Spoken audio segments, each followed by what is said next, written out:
Yo les boss, j'espère que vous allez bien. Bienvenue chez MVP Foot. MVP Foot, c'est une chaîne YouTube qui fait la promotion du football ivoirien. Donc aujourd'hui, on était très contents, on a vraiment fêté, on était vraiment fiers des éléphants.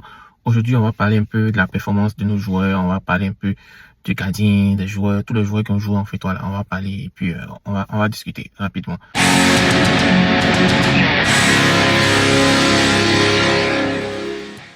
Donc on commence par, on sait qu'on a gagné au tir au but 5-4. Donc on commence par le gardien. On dit que le gardien est Fofana. Voilà, qu'est-ce qu'il a fait?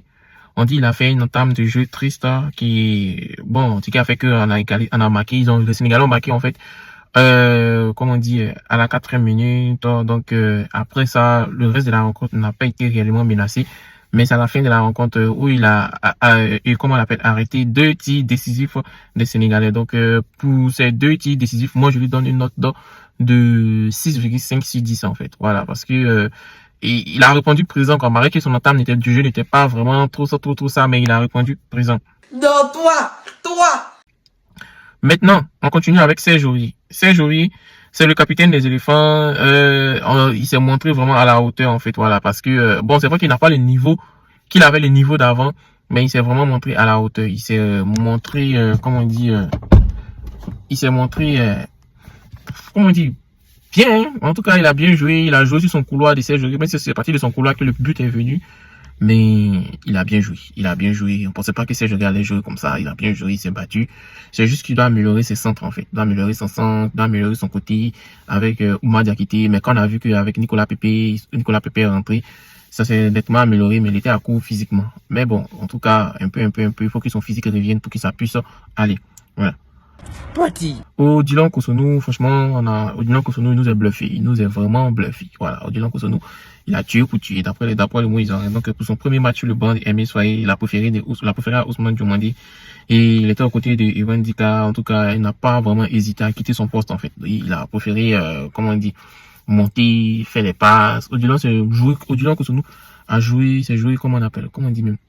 Il était en même temps défenseur, il était en même temps milieu. Donc, vous voyez un peu, c'est que Odilon Kosonou a fait durant ce match. Et je pense que quand Seko Fofana est sorti, il est monté un peu plus d'un cran pour essayer de jouer en 3-4-3 ou bien 3-3-4 en fait, voilà, pour permettre à Kessié et Seri de jouer. En tout cas, c'était vraiment pas mal. Et une note de 7,5 sur 10. Pourquoi? Evan Dika, oui, c'est bon, on peut dire le titulaire indiscutable, mais depuis le début de la CAN, c'est lui qui joue pratiquement tous les matchs, serein, combatif, palpable. En tout cas, c'était très beau match. Et ouais, il a bien joué. Et bon, il était juste mal positionné sur le but des Sénégalais, mais bon, dans l'ensemble, il a très bien joué. Et c'est ce qu'on demande à Evan Dika.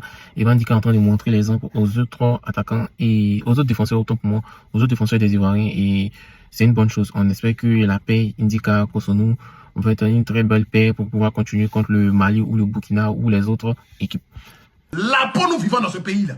On continue avec Ghislain Conan. Moi, Ghislain Conan, j'ai été vraiment bluffé par lui, en fait. J'ai été très bluffé parce que je me dis que c'est un bon joueur, mais côté physique, c'était pas trop ça. Mais on a vu que avec, comment il s'appelle? Avec l'arrivée du préparateur physique, du nouveau préparateur physique, on a vu que Ghislain Conan a eu un regain de physique et il était en très belle forme, très à l'aise. En tout cas, c'était très bon et j'étais vraiment bluffé. Moi, je me demande aussi, est-ce que la paire Conan-Boga y est pour quelque chose? Parce que, bon, il se sentait un peu plus libéré, mais bon, on ne sait pas, mais c'est mieux qu'il apprenne à jouer avec Jérémy Boga. Là, le côté gauche va être vraiment intéressant. En tout cas, il est vraiment compétent et, comment il s'appelle même? Il y a un joueur sénégalais qui est très dangereux que Sadio Mané, il s'appelle Ismaïla Assa. Ghislain Conan l'a muselé sur l'un côté et Ghislain Conan a montré qu'il est plus technique que lui, défensivement comme offensivement, et franchement, c'était vraiment top. Donc, moi, je dirais 7,5 sur 10 pour Ghislain Conan.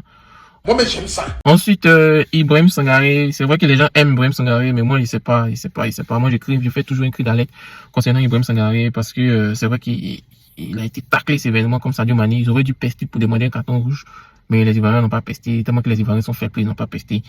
Malgré cela, il a perdu beaucoup de ballons et il perdait les ballons, ce qui faisait que il mettait son équipe souvent en danger. Donc, on dit, comment on appelle, Ibrahim Sangaré, dans le jeu, le milieu de terrain a beaucoup du mal à construire, souvent opté pour une passe en retrait. Dans le milieu, notre a perdu beaucoup de ballons, le forçant à la revenir à la charge. Voilà. Moi, j'ai dit depuis toujours, depuis avant la qualification de la CAN, moi, j'ai dit que Ibrahim Sangare perd beaucoup de ballons. C'est vrai que c'est un bon joueur, c'est un grand joueur, mais le fait de perdre beaucoup de ballons n'est pas bon pour le milieu ivoirien. Donc, il n'a qu'à essayer de corriger cela. La perte des ballons, ça peut être préjudiciable pour lui, même dans sa carrière. Voilà. Donc, Jean-Michel Seri, moi, je lui donne 9-6-10. Hein. Voilà. C'était le milieu défensif de l'équipe ivoirienne. Il a ratissé, il a commis les fautes, il a cassé les lignes. Il a permis aux défenseurs de bien voir l'attaque adverse. Il a joué son rôle de milieu défensif, en fait. Donc, c'était très intéressant. Et bon, en tout cas, franchement, on est bluffé. Et puis, c'est lui qui était homme du match. Hein. Voilà, homme du match contre, comme on appelle le Sénégal. C'est-à-dire, il a montré aux Sénégalais que il est là. Et puis, il a montré aux gens aussi que il n'est pas encore fini. Tonton Gassé voulait l'enterrer. Tonton Gassé l'a mis remplaçant. Il a montré que dans le trio, il y est pour quelque chose. Il peut mettre Ibrahim Sangare sur le banc. Voilà. Il peut mettre aussi Franck Kessié sur le banc, il peut mettre Seko Fofana sur le banc. On a toujours pesté pour dire que ces trois milieux-là ne doivent pas jouer ensemble, soit 2 jours, 1 jour, et voilà ce que ça a donné. Ça a permis à ce que la Côte d'Ivoire est restée constant tout au long du match. Voilà, rester constant dans le milieu tout au long du match, et c'était vraiment intéressant. Ah bon? Ah oui? Ah oui. Ensuite, on parle de Seko Fofana. Seko Fofana, franchement, il a joué, mais tout le monde le regardait, tout le monde sait qu'il est dangereux, donc ils l'ont muselé. Mais bon, il a joué, il s'est battu, il a mouillé son maillot. C'est vrai qu'il est sorti, il n'était vraiment pas content parce qu'il est sorti, mais bon. Il a joué son rôle, même en étant remplaçant, il a joué son rôle, il a soutenu ses coéquipiers, et il a laissé cette histoire d'être remplaçant. Non.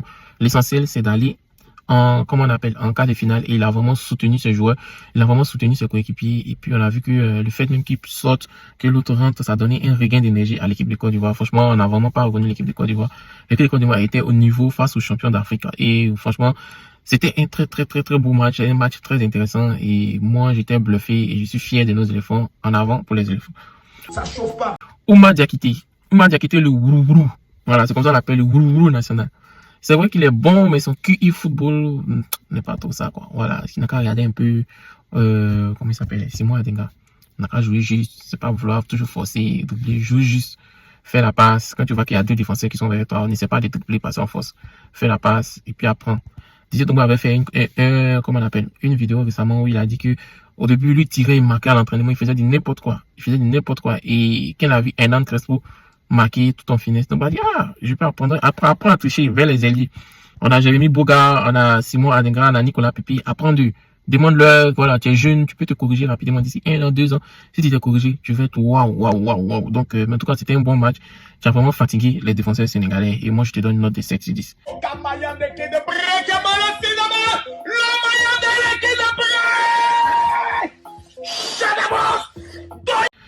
Jean-Philippe Crasso, bon, c'était l'attaquant, hein. L'attaquant, il pense que c'est l'attaquant numéro 2 des éléphants, hein. Voilà. Et il a joué son rôle. C'est vrai que son style de jeu, il dézonne un peu beaucoup. Je pense qu'il a le même style de jeu que Christian Kwame, en fait. Voilà. Comment on appelle? Christian Kwame, c'était, comment on dit? Il a le même style de jeu, il n'était pas en fixation. Mais bon, c'était un bon match quand même. Et puis, c'est pas facile hein, d'être attaquant des points des éléphants. Mais bon, il a joué et puis il a eu quelques phases offensives. Mais ça vient, il prend plaisir à jouer et nous on est content de le voir. C'est vrai que il n'est pas bien alimenté, mais bon, on est content de le voir, qu'il se bat, il défend même en attaque et c'est très bon pour Jean-Philippe Crasso. Marc-Alain Gradel, il est rentré, bon, d'autres ont dit que non, pourquoi il est rentré, mais il est rentré, il est vraiment expérimenté, c'était un match d'expérience, il est vraiment expérimenté et on a vu que ça a payé. Voilà, donc il a montré son expérience. C'est vrai qu'il s'est plus tout dribbler comme avant. Mais après, quand il est sorti, son côté expérimenté a fatigué un peu l'autre latéral. Et puis quand il est sorti, Simon Adenga est rentré pour terminer. Crépin Diatta qui a vu que le petit, il est très dangereux. Voilà. On a eu l'entrée de Sébastien Haller qui a bien joué, qui a bien défendu. Sébastien Haller a tellement bien défendu que il a arrêté des tirs même de l'autre attaque en fait. Donc c'était vraiment intéressant pour Sébastien Haller. Aussi, on a Nicolas Pepe qui est rentré, qui a failli marquer les 2 buts. Et quand il est rentré, il a failli marquer les 2 buts. Et comment dire, il a provoqué le penalty. Et à Franck Kessié aussi qui est rentré, qui a géré le milieu. Voilà. il était seul, il était libéré, on a connu.